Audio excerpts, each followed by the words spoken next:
have the time and take a stroll in your mind. In August of '64, a Tonkin Gulf incident ignites a war. Admiral Morrison gets attacked, then America strikes back. Weird scenes inside the canyon. Weird scenes inside the canyon.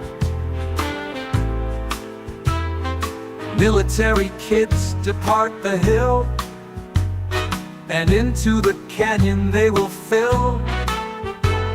They protest people who kill, but are they any different still? Weird scenes inside the canyon. Weird scenes inside the canyon. Welcome to part 4 of my summary of Weird Scenes Inside the Canyon. This episode covers Chapter 6, Vito and His Freakers.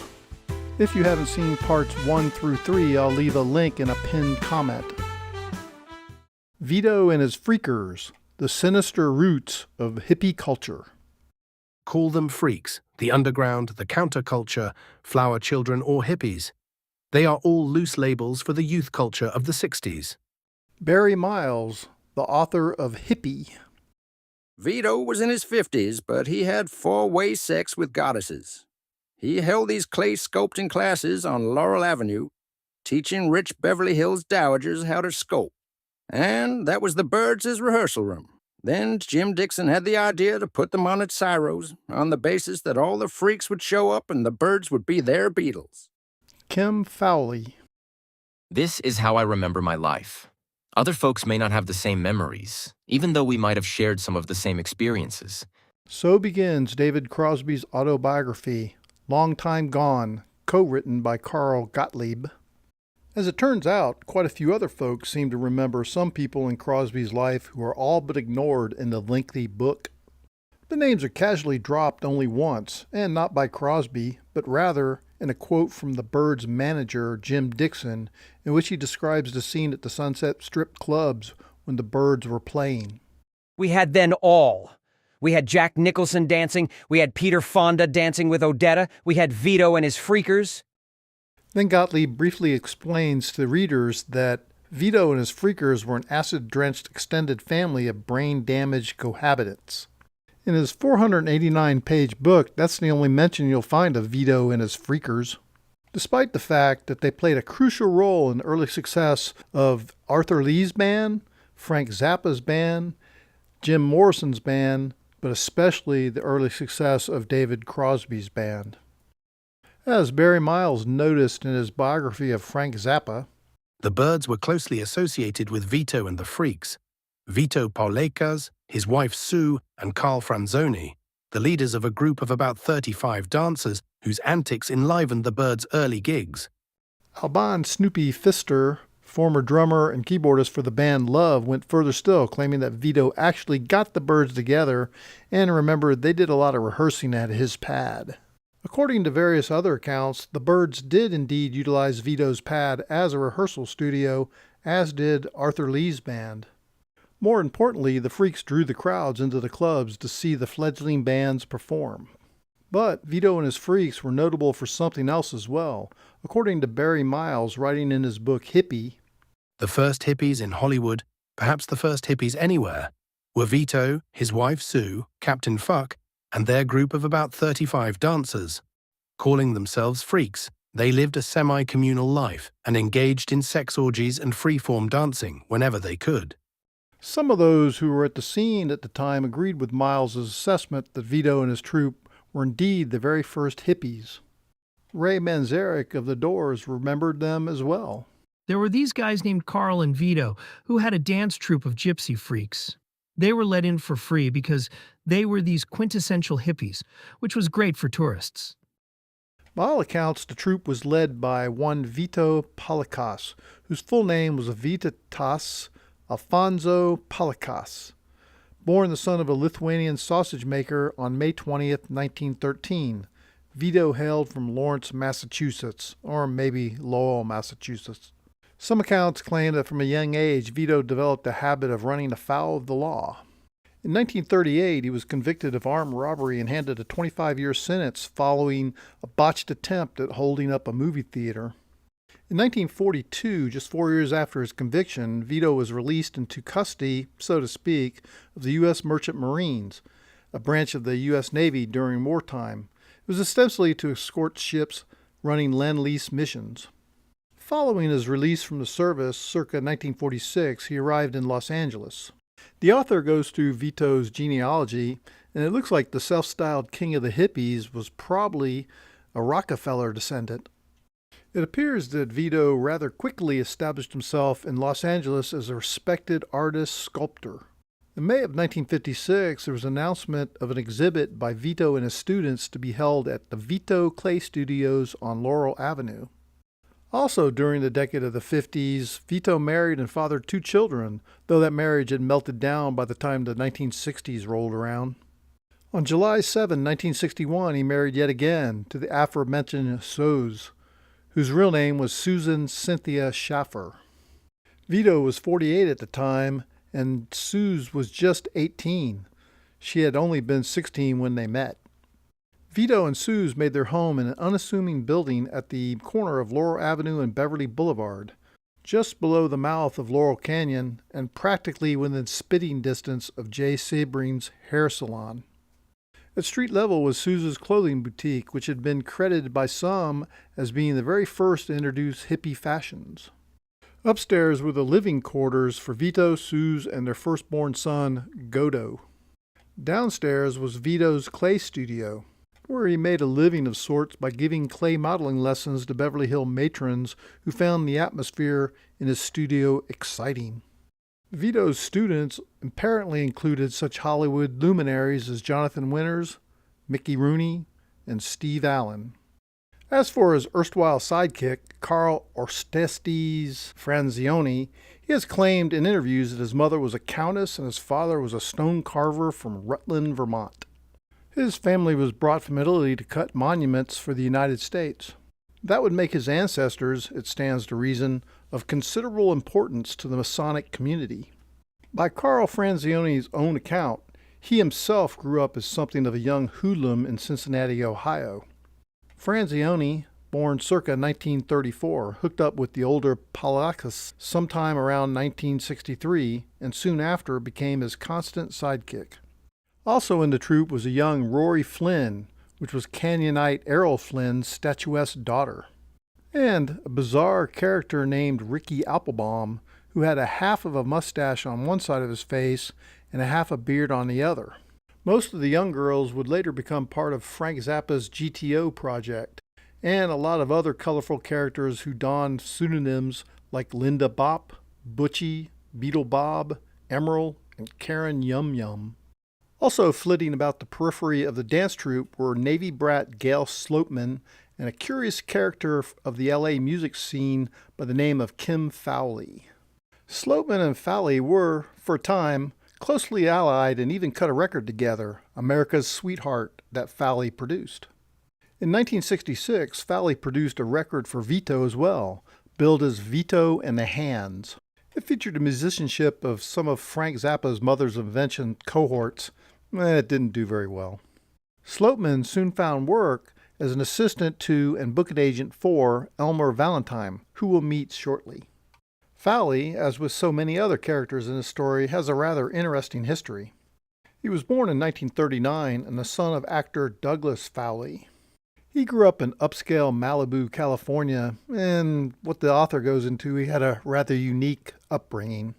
It's probably safe to assume that the childhood experiences that he had helped prepare Fowley for his later employment as a young male street hustler, a profession he practiced in the seedy streets of the City of Angels.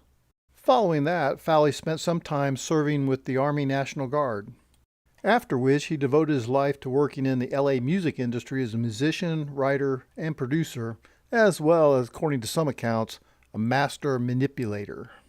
During the 1960s, Fowley was best known for producing ridiculous yet beloved novelty songs, though he also did more respectable work such as collaborating on some Byrds tracks and having some of his original songs covered by both the Beach Boys and the Flying Burrito Brothers. In 1975, Fowley would have perhaps his greatest success when he created the Runaways. They featured underage versions of Joan Jett and Lita Ford, whom Fowley tastefully attired in leather and lingerie.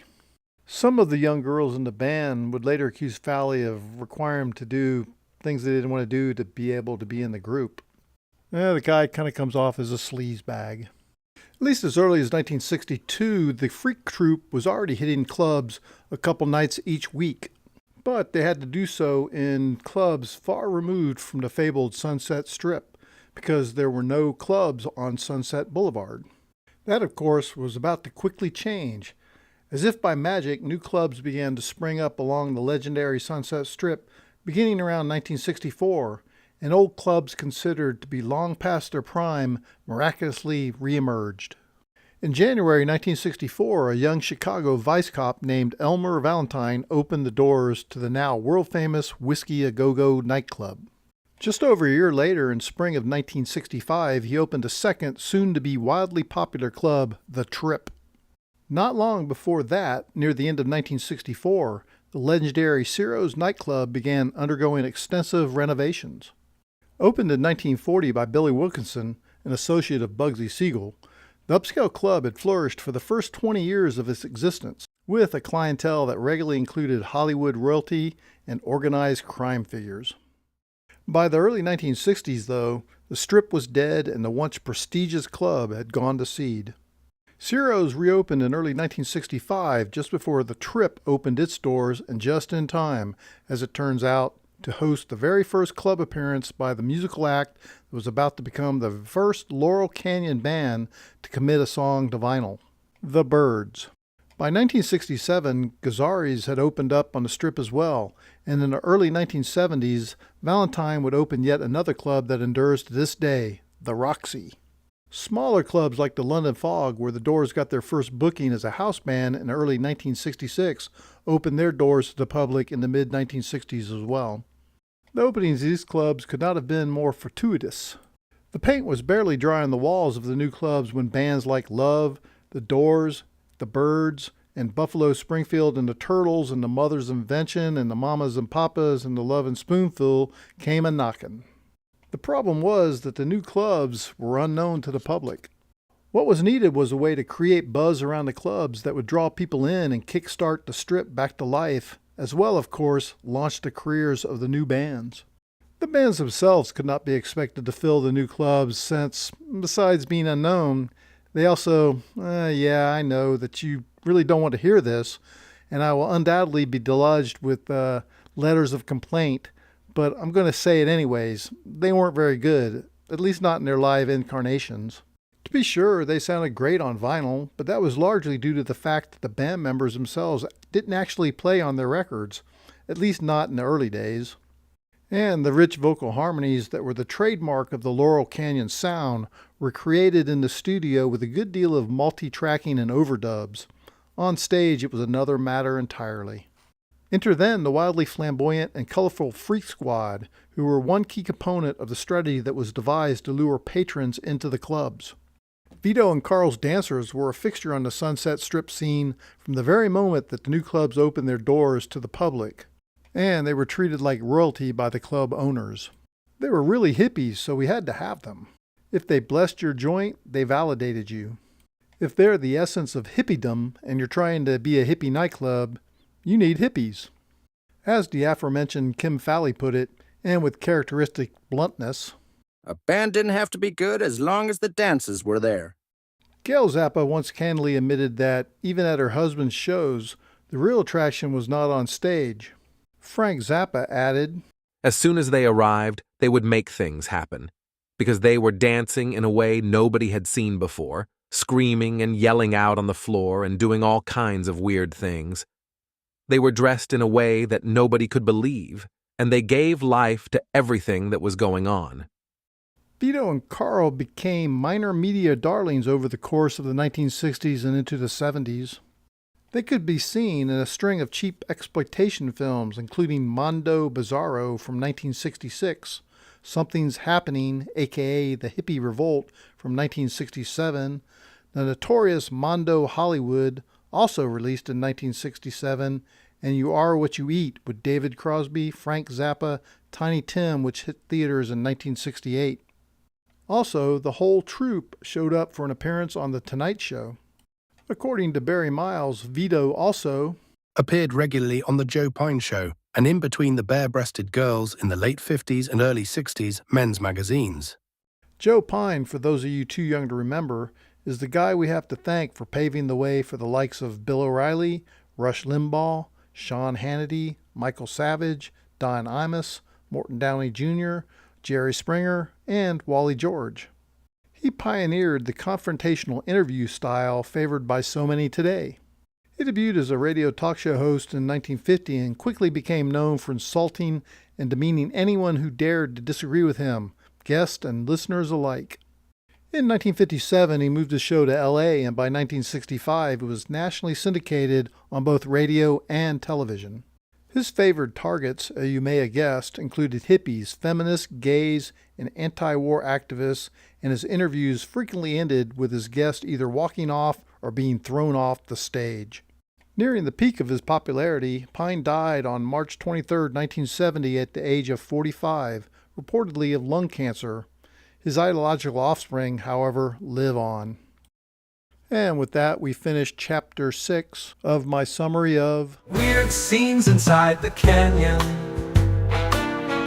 Weird Scenes Inside the Canyon. Again, thanks for watching. Please like, subscribe, and comment, and share. Definitely please share, because it really looks like by the numbers that YouTube suppresses this content. So if you can get it out to more people will see it and get the message. And we'll get the next episode out as quickly as possible. Military kids depart the hill, and into the canyon they will fill. They protest people who kill, but are they any different still? Weird scenes inside the canyon.